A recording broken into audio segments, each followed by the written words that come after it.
하나님께서 우리에게 주시는 말씀 누가복음 5장 33절에서 39절입니다. 그들이 예수께 말하되 요한의 제자는 자주 금식하며 기도하고 바리새인의 제자들도 또한 그리하되 당신의 제자들은 먹고 마시나이다. 예수께서 그들에게 이르시되 혼인집 손님들이 신랑과 함께 있을 때에 너희가 그 손님으로 금식하게 할 수 있느냐? 그러나 그날에 이르러 그들이 신랑을 빼앗기리니 그날에는 금식할 것이니라. 또 비유하여 이르시되 새 옷에서 한 조각을 찢어 낡은 옷에 붙이는 자가 없나니 만일 그렇게 하면 새 옷을 찢을 뿐이요 또 새 옷에서 찢은 조각이 낡은 것에 어울리지 아니하리라. 새 포도주를 낡은 가죽 부대에 넣는 자가 없나니 만일 그렇게 하면 새 포도주가 부대를 터뜨려 포도주가 쏟아지고 부대도 못쓰게 되리라. 새 포도주는 새 부대에 넣어야 할 것이니라. 묵은 포도주를 마시고 새 것을 원하는 자가 없나니 이는 묵은 것이 좋다 함이니라. 아멘. 예전에 말씀드린 것처럼 10월에는 종교개혁 500주년을 맞이해서 종교개혁에 관한 말씀을 함께 나누도록 하겠습니다. 종교개혁하면 제일 먼저 떠올리는 사람이 마틴 루터입니다. 그리고 칼빈이라는 사람을 기억합니다. 칼빈은 원래 프랑스 사람입니다. 그래서 사실은 이름을 불러주려면 장 깔뱅이라고 해야 되는데 발음하기도 좀 어렵고 또 우리가 미국 사람들로부터 소개받아서 그냥 칼빈이라고 부릅니다. 그런데 이 루터와 칼빈 사이에 우리가 꼭 기억해야 할 사람이 있습니다. 그 사람이 바로 울리히 즈빙글리라는 스위스 사람입니다. 이 사람이 종교개혁을 스위스에서 시작했고 나중에 칼빈이 이것을 이어받아서 구체화시켰습니다. 그렇기 때문에 지금 우리가 다니고 있는 이 개혁교회의 실질적인 태동이 즈빙글리로부터 이루어졌다라는 것을 알 필요가 있는데 사실 저도 대학 들어가기 전까지 몰랐습니다.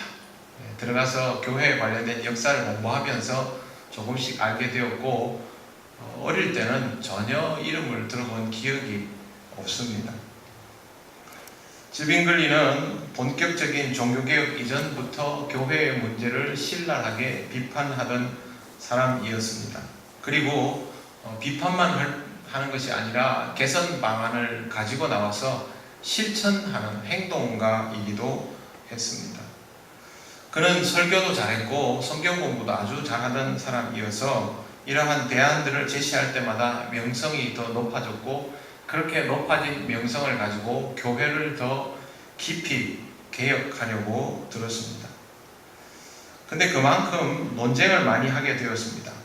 처음에는 지역에 있는 지역민들과 논쟁하고 그 다음에 그 지역 사제들과 논쟁하고 그 다음에 또 더 명성이 높아지니까 주교와 논쟁을 하고 나중에는 종교개혁 중에 마틴 루터와도 논쟁을 했습니다.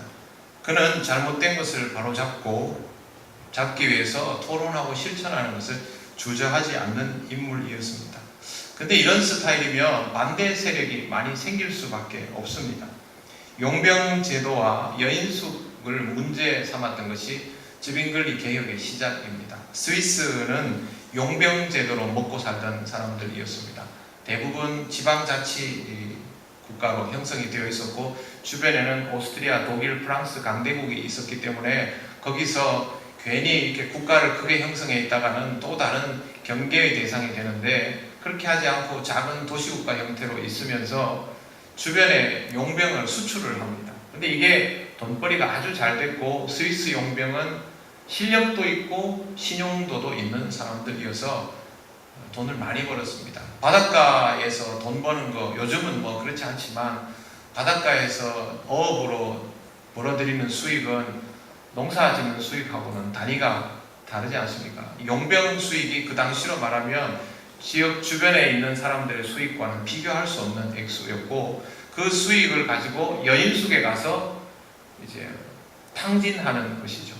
이게 스위스 생계를 꾸려가는 방식이었는데 즈빙글리는 성경 말씀에 부합되지 않는다라고 해서 반대를 한 겁니다. 사람을 죽여서 돈을 벌어가지고 그걸로 생활을 이어가고 하나님께 영광을 돌리고 하는 게 과연 합당한 일인가? 라고 이 일을 제기했습니다. 그래서 처음에 알프스 지방 사람들이 이제 쯔빙글리를 싫어해서 반대하기 시작했고, 나중에는 쥐리히의 주교와 카톨릭 신자들이 또 논쟁을 하는 중에 이 사람을 싫어하게 되었고, 더 덩어리가 커지니까 이제는 오스트리아 제국이 교황청을 후원해주면서 또 쯔빙글리를 싫어합니다. 반대 세력은 점점 늘어만 갔습니다. 하지만 이런 반대는 옳은 것을 지키려는 반대가 아니라 반대를 위한 반대였습니다. 이러다 보니까 사람들이 쯔빙글리를 추종하는 세력이 늘어나면서 그만큼 또 반대하는 세력도 그만큼 늘어나게 되고, 나중에 스위스에 종교전쟁이 일어납니다. 그리고 쯔빙글리는 그 전쟁에서 카펠 전투에서 47세를 일기로 생각보다 굉장히 일찍 전사하게 됩니다. 그래서 개혁이 주춤하기도 했지만 칼빈이 나중에 그 개혁을 이어서 더 구체화를 시켰다라는 역사를 가지고 있습니다. 반대자들의 명분은 겉으로는 항상 신앙이었습니다. 하지만 속으로는 신앙적인 것을 찾아보기 어려웠고 오직 자신들의 실리를 위하여 반대를 했을 뿐입니다. 오늘 우리가 읽은 성경 말씀에도 비슷한 구조가 등장합니다. 바리새인과 서기관들이 예수님을 향해서 이런 말을 합니다. 33절 한번 보시겠습니다. 요한의 제자는 자주 금식하고 바리새인의 제자들도 그렇게 하는데 당신의 제자들은 금식은커녕 먹고 마시나이다. 요한의 제자와 바리새인의 제자는 서로 상극입니다. 열심이라는 면에서는 통하지만 바리새인의 제자는 예루살렘 성전을 기점으로 한 도회지 중심에서 노골적인 신앙 훈련을 하고 있는 사람들이고, 요한의 제자들은 광야로 나가서 금욕적인 신앙 훈련을 하고 있는 사람들이라서 전혀 스타일이 다릅니다.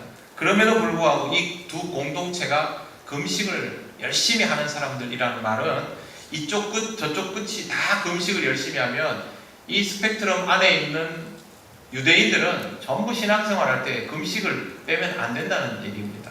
그만큼 유대 사회에서 신앙 수련에서 금식이라는 것은 당연히 해야 할 것이라고 되어 있습니다. 근데 예수님의 제자들이 이걸 하지 않으니까 이걸 가지고 트집을 잡습니다. 금식을 가르쳐 주려고 이런 말을 하는 걸까요? 그렇지 않습니다. 그들이 금식을 말하는 것은 금식의 중요성을 알리려는 의도가 전혀 없습니다. 예수님의 출현이 자신들의 기반을 흔들어 놓았기 때문에 트집을 잡으려는 시도를 여러 번 해왔습니다. 우리가 한동안 읽었던 누가복음 5장부터만 봐도 그렇습니다. 중풍병자를 고치고 죄사함을 선언하니까 죄사함 선언한다고 뭐라고 하고, 또 세리와 죄인들과 함께 식사를 나누니까 그들과 식사한다고 또 뭐라고 하고, 근데 예수님한테 요즘 젊은 사람들 흔히 사용하는 표현으로 의문의 일패를 연속적으로 당했던 것이죠. 그러니까 어떻게 하면 이걸 뒤집어 볼까 하고 예수님을 열심히 따라다닙니다. 예수님을 좋아하는 사람도 열심히 따라다니지만 해코지하고 싶어하는 사람도 열심히 따라다닙니다. 이 사람들은 그런 부류였고 정말 좋은 카드를 꺼내들은 거죠. 바로 금식 카드. 요한의 제자도, 세례 요한의 제자도 하고 바리새인도 한다면 신앙생활 똑바로 하려는 수련생들은 당연히 금식을 해야 한다라는 것을 누가 하여튼 머리 좋은 사람이 생각을 해낸 것임에 틀림이 없습니다. 근데 예수님이 아주 명료하게 대답을 하십니다. 그 다음에 보시면 이렇게 되어 있습니다. 신랑이 있을 때는 금식이 필요 없고 신랑이 뺏기면 금식을 하라.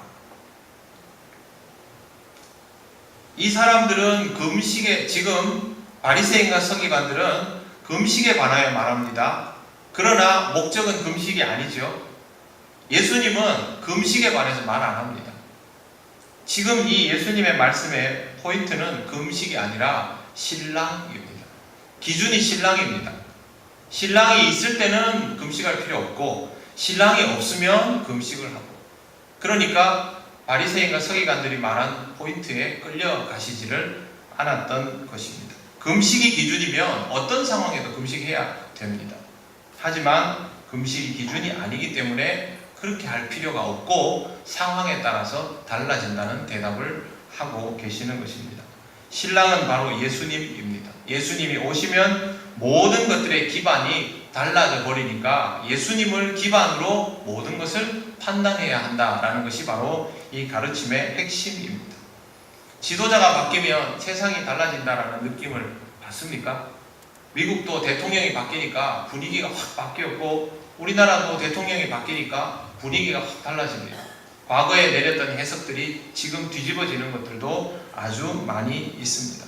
그 다음에 국제 정세도 좀 달라지지 않습니까? 북한에 대한 태도, 중국에 대한 태도, 미국에 대한 태도도 이전의 정부들과는 좀 다른 형태를 가지고 있습니다. 판이 바뀌면 그 위에 세워지는 것들은 자연적으로 달라질 수밖에 없습니다. 이것은 무엇이 옳으냐의 문제가 아니라 무엇을 기반으로 하느냐의 문제입니다. 예수님의 대답은 판이 바뀌는 것에 관한 것입니다. 그래서 금식이 초점이 아니라 바로 신랑이 초점이 되는 것입니다. 신랑은 새로운 존재입니다. 신랑이 생기면 어떻게 됩니까? 인생이 달라지죠. 요즘은 신랑이 생겨도 인생이 안 달라지는 분들을 많이 봅니다만 원칙적으로 말하면 신랑이 생기면 인생이 달라지고 신부가 생기면 인생이 달라지는 것이죠. 왜? 새 가정이 이루어지기 때문에 판이 바뀌는 것입니다. 새롭게 되었다라는 것은 그것을 기반으로 모든 것이 재해석되어야 한다라는 것을 말합니다. 예수님이 이 말씀을 하시고 있는데도 눈앞에 있는 신랑을 깨닫지 못하고 시비를 걸기 위해서 금식을 논쟁거리로 삼는 이런 인생은 참 안타깝기 그지 없습니다. 하나님께서 쯔빙글리라는 인물을 통하여 주신 메시지가 있습니다. 그건 바로 성경적 삶입니다. 여러분 가끔 이런 말 하는 분들 보신 적 있습니까? 성경대로 해야지. 근데 그런 말들 하실 때 보면 대부분 성경을 해석할 때 문자 중심주의적으로 해석할 때가 많습니다. 아주 근본주의적인 성경에 써진 대로 다 해야지 이런 식의 해석인데 사실은 그 말이 처음 출발했을 때 나온 말들은 주로 학자들의 입에서 나왔습니다. 그리고 학자들의 해석은 우리가 가끔 들을 수 있는 성경대로 해야지라는 근본주의적인 말과는 차이가 좀 있습니다. 성경을 깊이 있게 해석하고 거기에 나오는 의미들을 다 검토하고 심사숙고한 이후에 그런 말들을 하는 것이죠. 문자적인 실천을 전제로 하지는 않습니다. 성경은 문자적으로만 이해해서는 난관에 부딪힐 가능성이 아주 높기 때문에 그렇습니다. 쯔빙글리는 성경적인 삶을 강조했고 성경 말씀 이외에는 그리스도인을 속박하는 것이 어떤 것도 있어서는 안 된다라고 말했습니다. 그러다 보니 쯔빙글리가 뭘 했냐 하면 사순절 금식을 지키지 않았습니다. 로마 카톨릭 시대입니다. 사순절 금식을 안 지키고 금식을 안 하면요 그것도 사제가 난리가 날 일이죠. 그래서 주교에게 경고를 받습니다. 근데 만찬에 참여해가지고 포식을 하고 돌아다녔습니다. 그는 경고에도 굴하지 않고 오히려 하나하나 더 바꾸어 나가기 시작하는데 그냥 으쌰으쌰해서 바꾼 게 아니고요. 하나의 주제가 있을 때마다 그것을 토론거리로 던졌습니다. 그러면 이제 로마 카톨릭 즉 사람들이 거기에 선수를 내보내주는 거죠. 토론에 대항할 사람 내보내는데 번번이 쯔빙글리에게 지고 마는 겁니다. 그러면 어쩔 수 없이 스위스 시의회는 쯔빙글리가 주장한 말을 하나씩 받아들일 수밖에 없는 상태가 되었던 겁니다. 그래서 제일 먼저 했던 것이 사순절에 관한 것이고 그 다음에는 미사, 예배이죠. 예배의 개념을 바꾸어 놓았습니다. 선행을 하면 구원받는다라는 논리도 뒤집어 버렸습니다. 하나님의 은혜로 구원받는 것이지 우리의 노력은 하나님의 은혜에 대한 반응이다라는 식으로 다시 이것을 뒤집어 놓은 것입니다. 이건 루터와도 일치하는 개혁신앙의 뿌리와 같습니다. 연옥도 부인했습니다. 더 나아가서 성직자의 결혼을 주장했습니다. 지금도 로마 카톨릭 처치는 성직자 결혼하지 않지 않습니까? 근데 즈빙글리가 뭐라 그랬냐면 하나님의 창조의 섭리 속에 남자와 여자가 결혼하는 것이 포함되고 모든 피조물이 다 거기에 해당되는데 왜 성직자는 결혼을 못하나? 이렇게 나온 겁니다. 결국 이렇게 해서 개혁교회는 성직자의 결혼이 가능하도록 되었고, 사실 즈빙글리는 이미 이때 어떤 여인과 사귀고 있었습니다.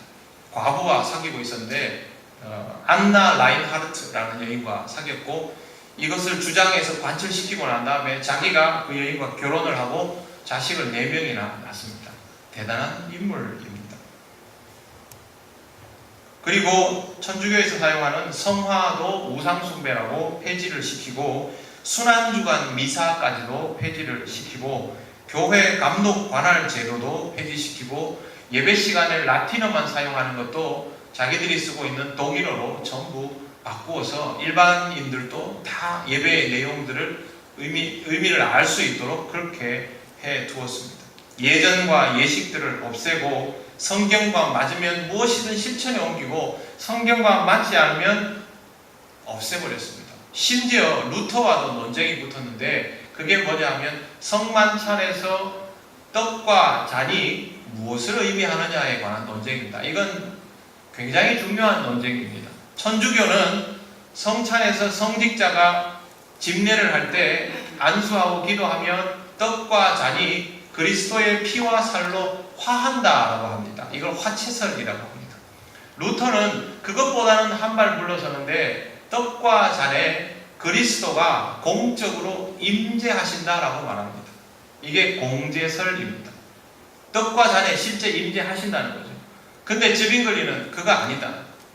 이것은 그리스도의 피와 살을 기념하기 위한 예식이다. 그렇게 합니다. 개혁교회의 전통은 기념설입니다. 그래서 우리는 다 거기에 맞추어서 지금 성찬을 하고 있는데 루터가 즈빙글리에게 분명히 영향을 미쳤죠. 종교개혁에. 그럼에도 불구하고 즈빙글리는 이 부분에서 전혀 타협을 하지 않고 이 논쟁 이후에 둘이 갈라서 버립니다. 그만큼 즈빙글리는 단호한 인물이었습니다. 즈빙글리라는 인물이 그냥 나왔겠습니까? 하나님께서 그를 통하여 메시지를 주신 것입니다. 그가 100점짜리라는 것이 아니라 하나님께서 그 당시의 교회를 향하여 하신 말씀이 분명히 있었던 것이고 당시의 교회는 이것을 귀담아 들었어야 합니다. 하나님은 루터나 즈빙글리나 칼빈 같은 인물을 통하여 당시의 교회에게 새로움을 요구하셨습니다. 그러면 그 상황이 지금 신랑이 있는 상황인지 없는 상황인지를 알아차려야 합니다. 신랑이 있으면 혼인잔치를 하고 신랑이 없으면 금식을 해야 한다라는 뜻입니다. 하지만 그들은 즈빙글리의 말을 자신들의 체제를 부정하는 것으로 자신들의 이익을 침해하는 것으로 받아들이고 결국에는 전쟁을 일으키고 그 사람을 죽음으로 몰아넣습니다. 그렇다고 해서 개혁의 역사가 멈추어지는 것은 아닙니다. 이 개혁은 하인리히 블링거를 통해서 또 칼빈을 통해서 더욱더 구체화됩니다. 하나님께서 말씀하시는 것을 멈추지 않기 때문입니다. 예수님은 바리새인과 서기관들의 어떤 트집과 시비에도 말씀하시는 것을 멈추지 않았습니다. 이 세상은 새로움을 필요로 했고 예수님이 바로 그 새로움이셨기 때문입니다. 신랑이 왔으면 신랑과 동거할 수 있는 상태로 맞추어 가야 합니다. 그게 바로 개혁입니다. 신랑을 잃어버렸으면 신랑을 되찾을 수 있는 상황으로 태세가 되어야 합니다. 이게 또한 개혁입니다. 중세 교회의 부패는 혼인잔치에서 신랑을 바라보지 않고 다른 남자를 바라보는 영적인 음란함에 빠져버린 형국이었습니다. 그러면 신랑을 잃어버린 것이죠. 즈빙글리는 신랑을 잃어버린 교회를 향해서 신랑이 어디 있느냐, 신랑이 없는데도 정신을 못 차리고 아직도 잔치 중이냐 이런 말을 한 것입니다. 그리고 이 메시지는 교회가 정신을 차릴 때까지 멈춰지지 않습니다. 개혁된 교회는 종교개혁 이후로 중흥을 거듭해왔습니다. 힘들고 어려운 시대도 많았지만 그렇다고 해서 교회가 위축되었던 시절은 없었고 무기력해하지도 않았습니다. 하지만 지금 교회는 위축되고 무기력해지고 있습니다. 신랑을 빼앗겨버린 상황입니다. 그런데도 한국 교회는 잔치를 멈출 줄 모릅니다. 금식을 해야 할 상황인 것을 알아차리지를 못합니다. 종교개혁 500주년이 되어서 행사가 많습니다. 우리 교단에서도 종교개혁 500주년에 관련된 행사에 필요한 자료들을 보내줬습니다. 그래서 제가 종교개혁 500주년의 의미에 관한 내용들을 이렇게 연구 자료 같은 걸 좀 보내줬나 싶어서 아무리 들춰봐도 그런 건 하나도 없습니다. 행사에 필요한 성경 구절 모음 이 정도입니다. 종교개혁 500주년이 되니까 특별 집회와 행사를 하고 곳곳에서 금식 기간을 선포하고 기도회를 합니다. 기도회를 대형 교회에서 하고 호텔에 모여서 합니다. 이게 무슨 금식입니까? 2007년 상암 월드컵 경기장에서 대각선 집회를 한 적이 있습니다. 한국 교회가 위기를 맞이하고 있다 이래가지고 몰려들었는데 저도 그 자리에 있었습니다. 동네에 차가 막혀가지고 주민들이 욕을 하고 난리가 났습니다. 여러분, 그렇게 하면 각성이 됩니까? 전혀 효과가 없었습니다. 그것은 바리새인과 서기관처럼 금식하는 행위를 하고 있는 것일 뿐 금식하는 것이 아닙니다. 예수님이 말씀하시는 금식은 식음을 전폐한 상태, 그런 마음의 상태를 말합니다. 상황이 정말 심각하면, 매우 부담스러운 상황이 되면 입맛이 딱 떨어집니다. 밥 먹을 생각도 나지 않습니다. 여러분, 전쟁을 합니다. 밤새 전투를 했습니다. 해가 떠올랐습니다. 병력은 모자라고 적군이 언제 진격해 올지 모릅니다. 아침 8시가 됐습니다. 밥때가 되었네. 배고픈데 밥 먹어야 하는데. 그런 생각 납니까? 영화 보면서 전쟁하는 모습 보고 있으면요, 몇 시간이 돼도 화장실 가는 사람이 없습니다. 그러면 저 사람들은 화장실도 안 가나?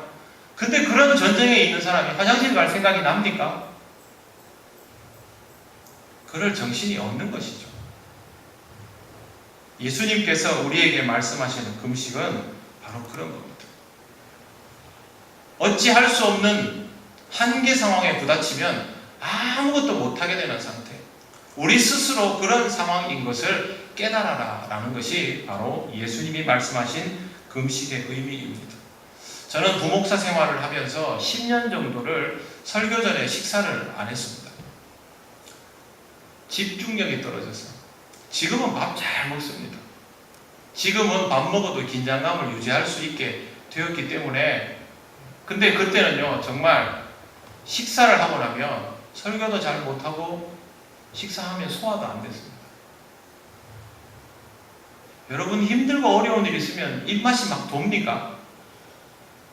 먹으라 그래도 안 먹습니다. 자식이 아프면요, 밥 먹을 생각도 안 납니다. 우리가 그만큼 위기 상황이다라는 것을 깨달아라는 의미가 바로 신랑이 없을 때는 금식하라는 말입니다.